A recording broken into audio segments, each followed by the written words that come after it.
কাশ্মীরের বিস্তীর্ণ অঞ্চল থেকে কালকে যে খবর উঠে এলো তা কিন্তু ভারতের গোয়েন্দাদের জন্য যথেষ্ট উদ্বেগের কারণ। এবং পাল্টা তৎপরতা হিসাবে ভারতের গোয়েন্দারাও কিন্তু তাদের নিজেদের গুটি কালকে সাজিয়ে ফেললেন। কি হলো পুরো বিষয়টি? ভারত সরকার বন্দে মাতারাম এই গানটির 150 বছর পূরণের জন্য উদযাপন করার একটি প্রস্তুতি নেন। উদযাপন মানে কি? যেখানে বিভিন্ন স্কুলে বন্দে মাতারাম শব্দটির মাহাত্ম্য কি বোঝানো হবে, বন্দে মাতারাম গানটি কার লেখা, এবং আলটিমেটলি এই গানটিতে 150 বছর হওয়াটা তো অনেক পরের বিষয়, এটা সেকেন্ডারি ইস্যু। প্রাইমারি যেটা ইস্যু তা হলো সকলের মধ্যে দেশাত্মবোধক যে চিন্তাধারা সেটাকে রক্তের অন্ধে ঢুকিয়ে দেওয়া। বেসিক্যালি এর জন্য স্কুল থেকেই আমাদের এই দেশাত্মবোধক চিন্তাধারা এবং মানসিকতায় দীক্ষিত হওয়া উচিত। তাই ভারত সরকার অত্যন্ত ভালো একটি পদক্ষেপ নিয়ে সমস্ত স্কুলে নির্দেশিকা পাঠিয়েছে যে বন্দে মাতারাম এই গানটির 150 বছরের জন্য উদযাপন করতে হবে। অদ্ভুত বিষয়, কালকে এর প্রতিবাদে কাশ্মীরের মুসলমানরা রাস্তায় নামলেন এবং তারা বললেন তারা বন্দে মাতারাম উদযাপন করবেন না, কারণ এই বন্দে মাতারাম উদযাপন করলে তাদের ধর্মীয় সেন্টিমেন্টে আঘাত পাবে। যারা আন্দোলনটি করলেন তারা কিন্তু নিখাত ভারতীয়। আরো ইন্টারেস্টিং ফ্যাক্ট কি জানেন? এই বন্দে মাতারাম গানটিতে এমন কোনো শব্দ নেই যাতে তাদের মনে হয়েছে যে তাদের ধর্মের উপরে কেন্দ্রীয় সরকার জোর করে আরেকটি ধর্ম চাপিয়ে দিচ্ছে। বন্দে মাতারাম যিনি লিখেছেন তিনি বঙ্কিমচন্দ্র চট্টোপাধ্যায়, এবং বঙ্কিমচন্দ্র চট্টোপাধ্যায় তার সঙ্গে দূর দূরান্তের কাশ্মীরের কোনো সম্পর্ক নেই, কোনো ধর্মীয় মেরুকরণের কোনো সম্পর্ক নেই। তিনি বাংলার, তিনি দেশের গর্ব।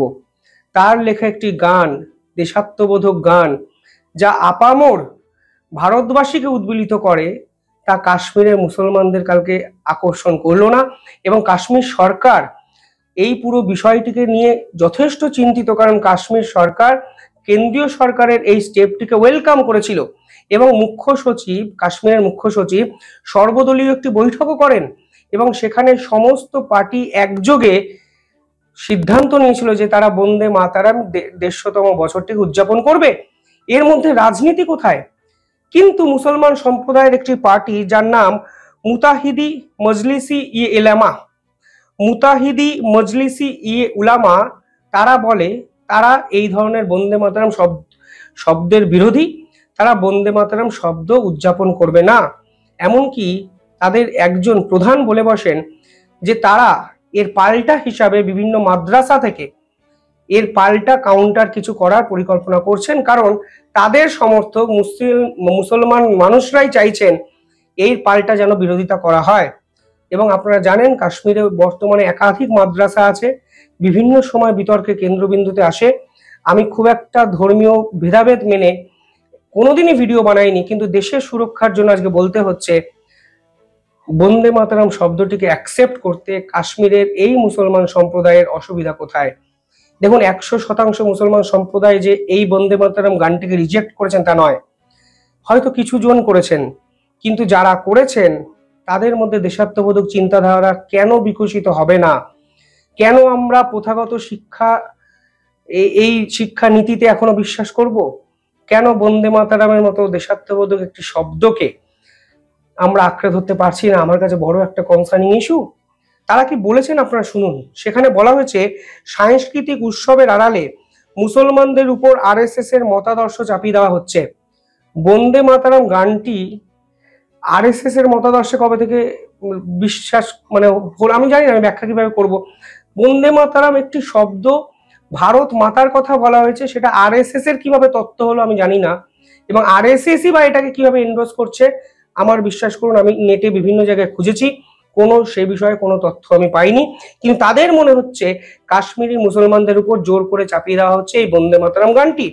পরবর্তীকালে এই পার্টির প্রধান বলেছেন এমন নির্দেশিকা এই অঞ্চলের মুসলমানদের মধ্যে প্রচন্ড ক্ষোভের সৃষ্টি করেছে।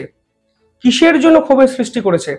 বন্দে মাতারাম গানে হিন্দু মুসলমান আলাদা করে ভেদাভেদ করে কিছু বলা হয়েছে? বলা হয়নি। হঠাৎ করে এই ধরনের বিকৃত চিন্তাধারা কাশ্মীরের মধ্যে উৎপত্তি হচ্ছে কিভাবে? দেখুন, এটা একদিনের সৃষ্টি নয়।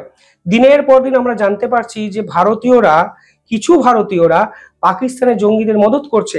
পেহেলগাম হত্যাকাণ্ড হতোই না যদি ওই মুসলমান শিক্ষক পেহেলগামের আশ্রিত ওই জঙ্গিদের যদি মদত না দিত। পাহাড়ের কাছে গিয়ে তিনি খাবার পৌঁছে দিয়েছেন, মোবাইলের চার্জার পৌঁছে দিয়েছেন, সমস্ত কিছু করেছেন। আজকে এই চিন্তাধারার সাথে এই চিন্তাধারা কি মিলে যায় না? আপনি বলুন তো।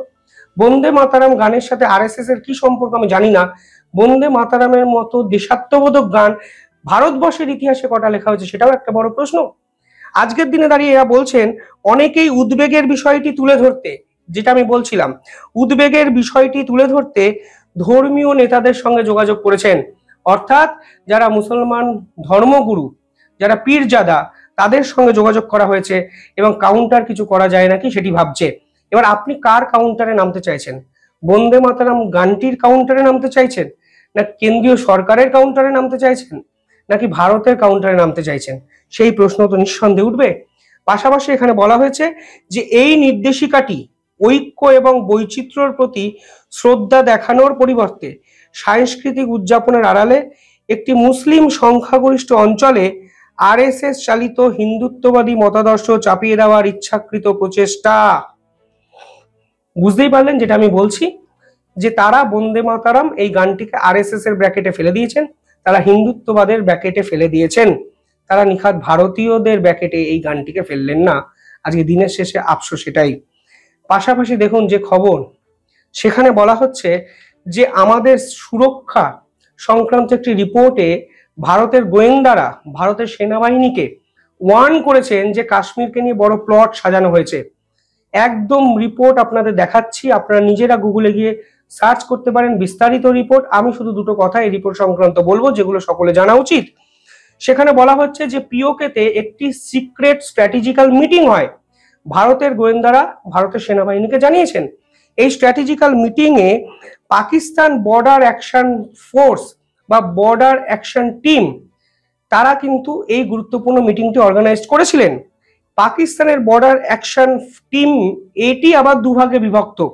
একটিকে বলা হয় সিজন টেররিস্ট এবং দ্বিতীয়টিকে বলা হয় former special service group commander.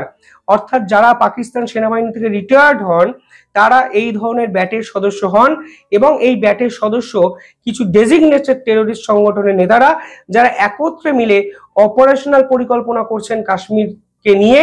এবং এই মিটিংটি হয়েছে পাক অকুপাইড কাশ্মীরে। সেই ইন্টেলিজেন্স রিপোর্ট ভারতের গোয়েন্দারা ইতিমধ্যেই পৌঁছে দিয়েছেন কোথায়? ভারতের মিলিটারিকে। এবং এখানে সেকেন্ড একটি পয়েন্ট বলা হয়েছে যে আইএসআই প্রক্সি নেটওয়ার্ককে কাশ্মীরে এক্সপ্যান্ড করছেন।